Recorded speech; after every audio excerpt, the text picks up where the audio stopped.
അനുഗ്രഹിക്കപ്പെട്ട നല്ല സമയത്തിനായി ഞാൻ ദൈവത്തെ സ്തുതിക്കുന്നു, സ്തോത്രം ചെയ്യുന്നു. ദൈവവചനം ശ്രവിച്ചുകൊണ്ടിരിക്കുന്ന എല്ലാ ദൈവമക്കൾക്കും വീണ്ടും വരാമെന്ന് അരുളി ചെയ്തവനായ കർത്താവായ യേശു ക്രിസ്തുവിൻ്റെ തന്നെ നാമത്തിൽ ഞാൻ എൻ്റെ സ്നേഹവന്ദനം അറിയിക്കുന്നു. ഇന്നത്തെ അല്പസമയത്തെ ചിന്തയ്ക്കായി 119 സങ്കീർത്തനം 67 വാക്യം നമുക്ക് വായിക്കാം. കഷ്ടതയിലാകുന്നതിന് മുമ്പേ ഞാൻ തെറ്റിപ്പോയി, ഇപ്പോഴോ ഞാൻ നിൻ്റെ വചനത്തെ പ്രമാണിക്കുന്നു. അനുഗ്രഹിക്കപ്പെട്ട ഒരു വേദവാക്യമാണ് നാം കേട്ടത്. ആ സമയത്ത് തന്നെ അവിടെ ഉണ്ടായിരുന്ന ചിലർ പീലാത്തോസ് ചില ഗലീലക്കാരുടെ ചോര അവരുടെ യാഗങ്ങളോട് കലർത്തിയ വർത്തമാനം അവനോട് അറിയിച്ചു. അതിന് അവൻ ഉത്തരം പറഞ്ഞത്, ആ ഗലീലക്കാർ ഇത് അനുഭവിക്കുകയാൽ എല്ലാ ഗലീലക്കാരിലും പാപികളായിരുന്നു എന്ന് നിങ്ങൾക്ക് തോന്നുന്നുവോ? അല്ലല്ല, മാനസാന്തരപ്പെടാഞ്ഞാൽ നിങ്ങളെല്ലാവരും അങ്ങനെ തന്നെ നശിച്ചു പോകുമെന്ന് ഞാൻ നിങ്ങളോട് പറയുന്നു. അല്ല, ശിലോഹാമിലെ ഗോപുരം വീണ് മരിച്ചുപോയ ആ 18 പേർ ജെറുസലേമിൽ പാർക്കുന്ന സകല മനുഷ്യരിലും കുറ്റക്കാരായിരുന്നു എന്ന് തോന്നുന്നുവോ? അല്ലല്ല, മാനസാന്തരപ്പെടാഞ്ഞാൽ നിങ്ങളെല്ലാവരും അങ്ങനെ തന്നെ നശിച്ചു പോകുമെന്ന് ഞാൻ നിങ്ങളോട് പറയുന്നു. ലൂക്കോസിൻ്റെ സുവിശേഷം 13 അധ്യായം 1 മുതൽ 6 വരെയുള്ള വാക്യങ്ങളാണ് നാം കേട്ടത്. പീലാത്തോസിനാൽ കൊല്ലപ്പെട്ടവർക്കും ഗോപുരം വീണ് മരിച്ചു പോയവർക്കും അവരുടെ ജീവിതത്തിൽ സന്തോഷത്തോടെ ജീവിച്ചിരുന്ന സമയങ്ങൾ ഉണ്ടായിരുന്നു. ആ മരിച്ചവർ എല്ലാവരും ഇസ്രായേൽ ഗോത്രങ്ങളിലുള്ളവർ ആയിരുന്നു. അവരെല്ലാവരും അവരുടെ 12ാമത്തെ വയസ്സിലെത്തുമ്പോഴേക്കും ന്യായപ്രമാണത്തെക്കുറിച്ച് നല്ല അറിവ് സമ്പാദിച്ചവരായിരുന്നു. എങ്കിലും അവർ ആരും ന്യായപ്രമാണം അനുസരിച്ചില്ല എന്ന് യേശു സൂചിപ്പിക്കുന്നുണ്ട്. മാനസാന്തരപ്പെട്ടില്ലെങ്കിൽ നിങ്ങളെല്ലാവരും അവരെ പോലെ നശിച്ചു പോകും എന്ന പ്രസ്താവനയിൽ അവർ നശിച്ചു പോയി എന്ന് സൂചിപ്പിക്കുന്നുണ്ട്. അവർ നശിച്ചു പോയി എന്നാൽ മരിച്ചുപോയി എന്നല്ല അർത്ഥം. സ്തെഫാനോസ് കല്ലേറുകൊണ്ട് മരിച്ചല്ലോ, എന്നാൽ അവൻ പോയത് യേശുവിൻ്റെ അടുക്കിലേക്കായിരുന്നു. നശിച്ചുപോയി എന്ന് യേശു സൂചിപ്പിച്ച ഗലീലക്കാരും യെരുശലേം നിവാസികളും മരിച്ചു കഴിഞ്ഞതിന് ശേഷം നേരെ ചെന്നത് യാതനാ സ്ഥലത്തേക്കായിരുന്നു എന്ന് സാരം.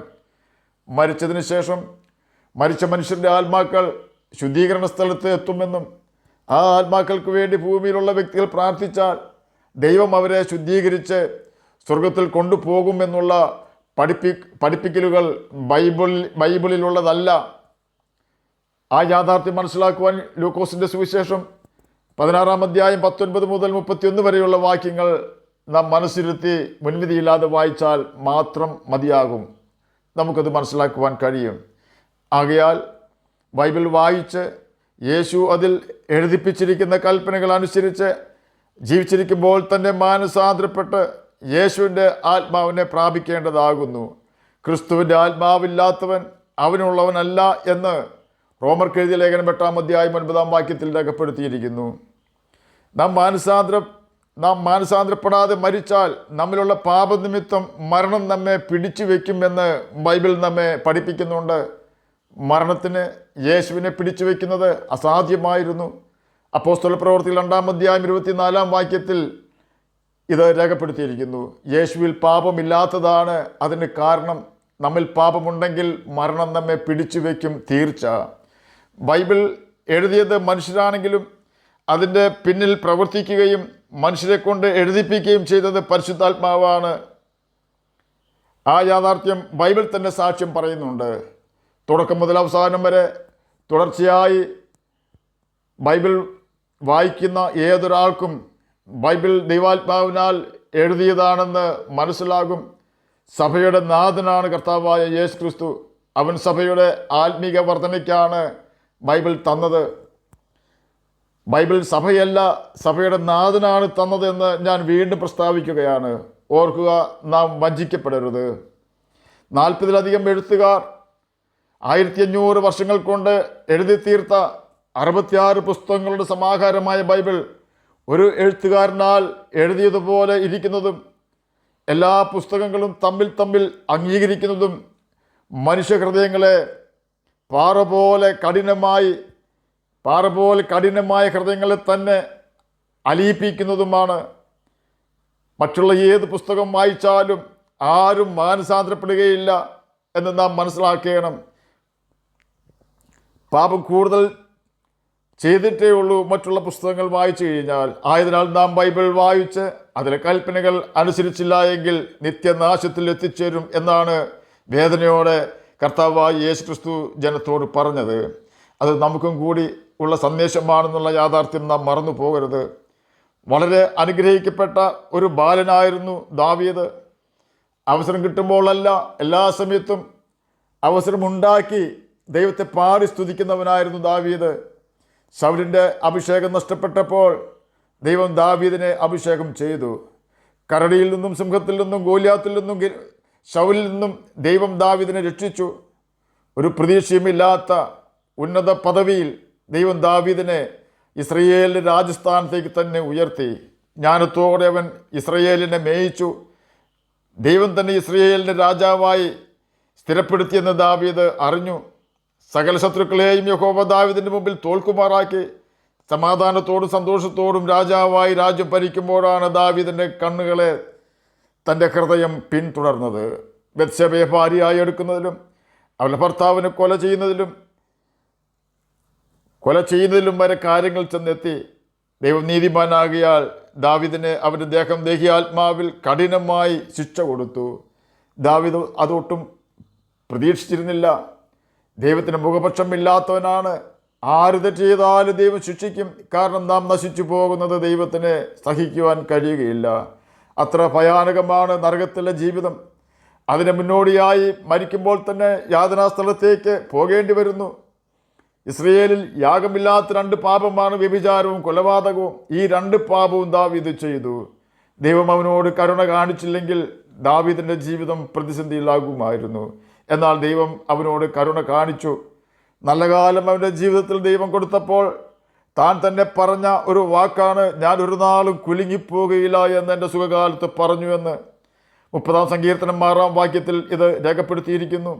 താൻ വളരെ കഷ്ടത്തിലായി പോയെങ്കിലും അവൻ്റെ കഷ്ടതയിൽ അവൻ ചില കാര്യങ്ങൾ പഠിച്ചു. ഒന്നാമത് ദാവീദ് പഠിച്ച സത്യം, പാപം ചെയ്താൽ ദൈവം ശിക്ഷ തരും എന്നതാണ്.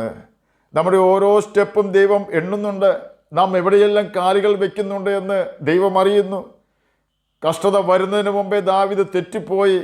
കഷ്ടതയിൽ ദാവീദ് പല കാര്യങ്ങളും പഠിച്ചു. കഷ്ടത മാറിയപ്പോൾ അവൻ ജ്ഞാനിയായി തീർന്നു. അതെ, ചില പ്രതിസന്ധികൾ നമ്മെ തടഞ്ഞു വയ്ക്കുമെങ്കിലും ആ പ്രതിസന്ധി നമ്മെ നരകത്തിലേക്ക് വീഴാതിരിക്കുവാനാണ് തടഞ്ഞു വയ്ക്കുന്നത് എന്ന യാഥാർത്ഥ്യം നാം മറന്നു പോകരുത്. നാം നിരാശപ്പെടാതെ തിരുത്തലുകൾ നമ്മിൽ ആവശ്യമുണ്ടോ എന്ന് പരിശോധിക്കുകയും തിരുത്തലുകൾ വരുത്തുകയും ചെയ്താൽ നമ്മുടെ കഷ്ടത മറക്കുമാറാക്കുന്നവനാണ് കർത്താവായ യേശു ക്രിസ്തു. മനസ്സോടെയല്ലല്ലോ അവൻ മനുഷ്യപുത്രന്മാരെ ദുഃഖിപ്പിച്ച് വ്യസനിപ്പിക്കുന്നതെന്ന് വിലാപങ്ങളുടെ പുസ്തകം 3-ാം അധ്യായം 33-ാം വാക്യത്തിൽ രേഖപ്പെടുത്തിയിരിക്കുന്നു. നാം ദൈവത്തിൻ്റെ വിശുദ്ധി പ്രാപിക്കുവാൻ ദൈവം നമ്മെ ശിക്ഷിച്ചാലും ആ ശിക്ഷ ദൈവത്തിൻ്റെ വചനം പഠിക്കുവാൻ നമുക്ക് മുഖാന്തരമാക്കി കർത്താവ് തീർക്കും. ദാവീദിൻ്റെ തെറ്റുകൾ മൂലം അവൻ കഷ്ടതയിലായി എന്ന് താൻ തന്നെ പറയുന്നുണ്ട്. നാം പാപം ചെയ്താൽ നാമും ശിക്ഷിക്കപ്പെടും എന്ന ഒരു മുന്നറിയിപ്പ് ഈ ഭാഗത്ത് കർത്താവ് നമുക്ക് തരുന്നുണ്ട്.